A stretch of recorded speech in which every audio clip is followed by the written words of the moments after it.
What's going on, everybody? It's ETA Prime back here again. Today I am super excited because we get to take a first look at the all-new Raspberry Pi 5. This is not a joke. Raspberry Pi 5 is here, and this thing is awesome. We've got a nice upgrade over the Raspberry Pi 4. I've spent about 6 days with the Raspberry Pi 5, and this is definitely a welcome upgrade. So we actually didn't think we were going to get a new Raspberry Pi, at least a new, larger Raspberry Pi in 2023. And this came as a huge surprise to me. So the Pi Foundation is stating that this is 2 to 3 times more powerful than the Raspberry Pi 4, and it comes down to the new CPU-GPU combo they got going on with this SoC. It's actually a quad-core Cortex-A76 CPU running at 2.4 GHz out of the box, and that's paired up with the new VideoCore VII GPU running at 800 MHz. So they're offering 2 different models at the time of launch. We've got a 4 gig model and an 8 gig model. $60 for the 4 gig, $80 for the 8 gig. I've got the 8 gig here, and you can actually order it right now. I'll leave links in the description, and personally, I think this has been a long time coming, and I'm really glad to see a new, full-size, more powerful Raspberry Pi in 2023. In this video, we've got a lot to go over. We're going to take a look at the full specs. I've run some benchmarks. We'll test out Raspberry Pi OS and see how well that functions. We're also going to test some video playback, some gaming, and emulation on this board. But the first thing I wanted to show you was just a comparison between the Raspberry Pi 4 and the Raspberry Pi 5. When it comes to the overall form factor, not a lot has changed. There are some components that have been moved around, and there's one that was removed. I kind of wish it was here, and if you take a look between the two, you'll notice that on the new Raspberry Pi 5, we do not have a 3.5mm audio jack. It looks like that space now contains another MIPI connector. So we've got 2 4-lane MIPI camera connectors here. We've also got the power over Ethernet header over here, and that's because we now have Ethernet on this side. So if you're looking at the board facing the USB, it's now on the left-hand side as opposed to the right on the Raspberry Pi 4, which means a lot of the cases that did work with the Raspberry Pi 4 just aren't going to function properly with the Pi 5. But when it comes to USB on the Pi 5, we still have 2 full-size 2.0 ports and 2 full-size 3.0 ports. PCIe 2.0 X1 interface. This is going to require a hat to connect your peripherals, but this is really awesome to see PCIe 2.0 on the Pi 5. It's still rocking USB Type-C for power in, but they've upped the requirements. They're actually stating we need a 5-volt, 5-amp power supply, so they do have new power supplies on the market. We've got a new RTC connector for a real-time clock battery and UART right in between micro HDMI. So we're still dealing with micro HDMI, but now with the increased power from the new CPU and GPU, we can do dual 4K displays with the Raspberry Pi 5. And along with releasing the new Raspberry Pi 5, they've also released the new Raspberry Pi Active Cooler. And of course, since it's an active cooler, it does need power. We've got a new fan connector on the Raspberry Pi 5. This thing does look pretty beefy, and given the new power requirements for the Pi 5, I think this might come in really handy, especially given that we're running at a 2.4 GHz clock now on that A76 CPU. We've got the thermal pads pre-installed, ready to go, and it's actually super easy to install this new active cooler. We've got 2 holes in this PCB. We've got the snap connectors. It's just going to lay right on top of the board. Go ahead and snap it into place. And it is a PWM controlled fan, so we've got a new fan header over by the USB 2 ports.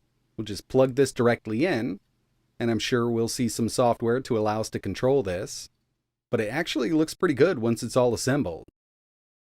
When it comes to the all-new Pi 5, these are going to be priced at $60 for the 4 GB model and $80 for the 8 GB model. But we have that all-new quad-core Cortex-A76 SoC running at 2.4 GHz. The new VideoCore VI GPU at 800 MHz. It supports OpenGL ES 3.1 and Vulkan 1.2 out of the box. At the time of launch, we've got a 4 and an 8 GB model, but both of them are utilizing LPDDR4X, dual band 802.11 AC Wi-Fi, Bluetooth 5.0.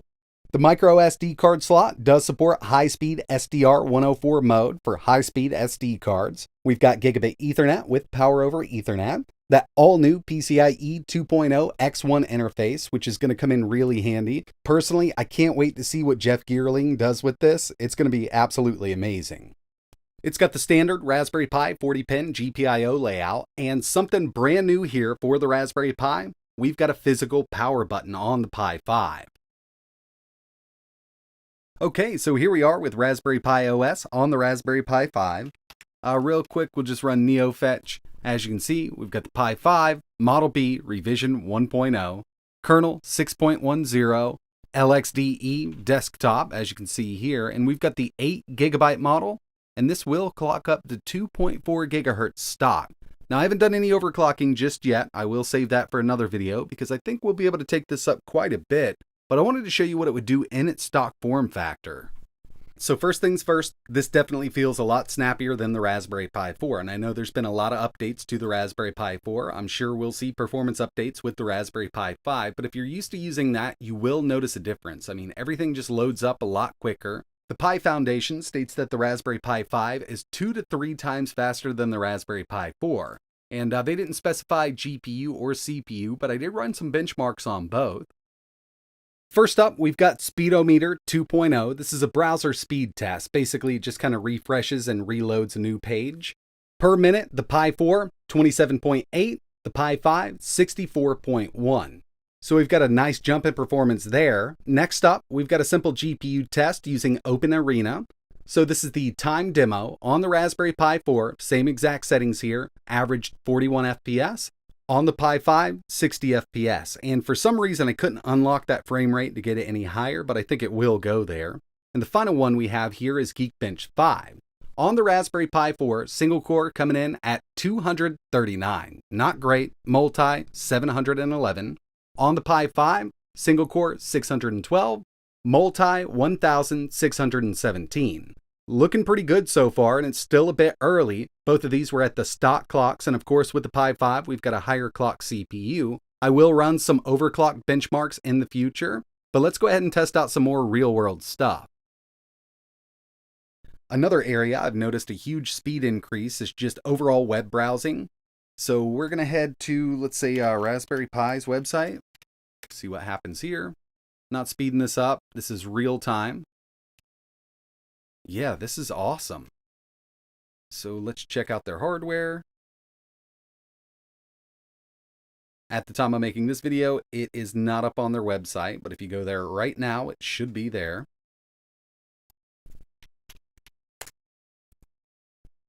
YouTube. Took a second, but yeah, it's getting the job done. I gotta say, this is really quick. But you know, since we're here, we might as well test a little bit of YouTube video playback. So we're going to head over to Big Buck Bunny. We're just going to go to 1080p, full screen it. I'll give it a few seconds to kind of buffer out, and we'll see how well it works. So before I turn on Stats for Nerds, I just want to take a look at this. I've tested this on every single board computer I've ever reviewed, and basically right at this beginning part, I can already see a little bit of hitching going on, so we are dropping some frames here. I'm not sure how many. Definitely doesn't look as bad as the Raspberry Pi 4, but I think it's quite a few.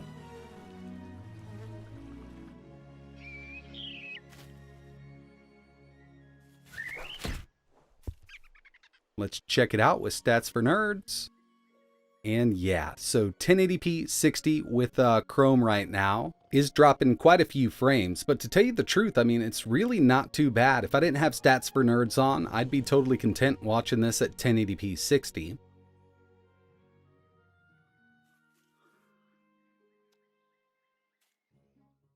And of course, we have to take a look at some gaming and emulation. So I've actually installed some emulators. Unfortunately, I can't get the Dolphin emulator for GameCube and Wii to run, or PS2 just yet. Just won't launch no matter what I do. But I've got a Redream, so we can test out some Dreamcast upscaled and some PSP using PPSSPP. Now, one game I really wanted to test here was Doom 3, so I've got the demo installed.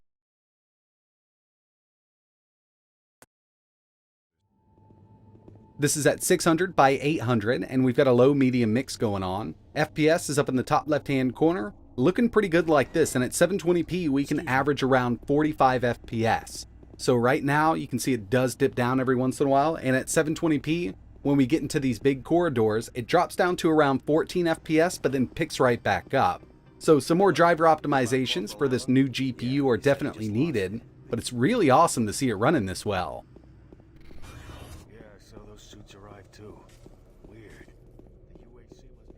Attention, Dr. Braddock.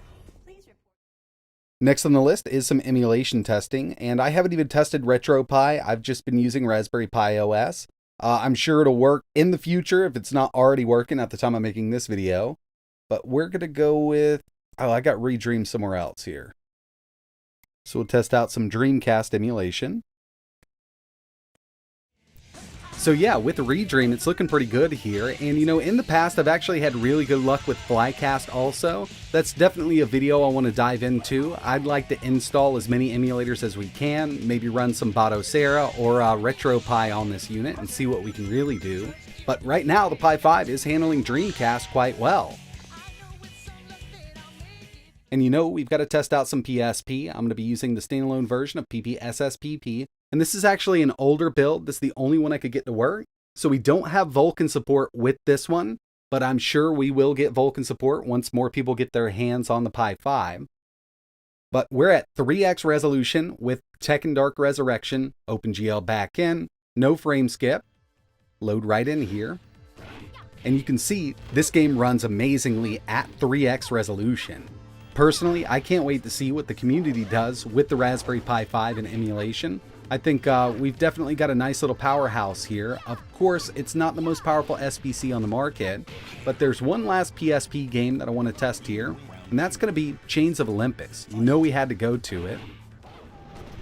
And here it is at 1x resolution, again, OpenGL backend. It's doing a lot better than it ever did on the Raspberry Pi 4. But we do get some dips. You'll see it start to dip in just a second. Now at the very beginning of this game, it was good to go. There weren't as many characters on screen. We had a steady 60, but you can see it dips down and then kind of goes right back up. Still, with it being so early, definitely looks like we've got a nice little emulation upgrade with the Pi 5 also.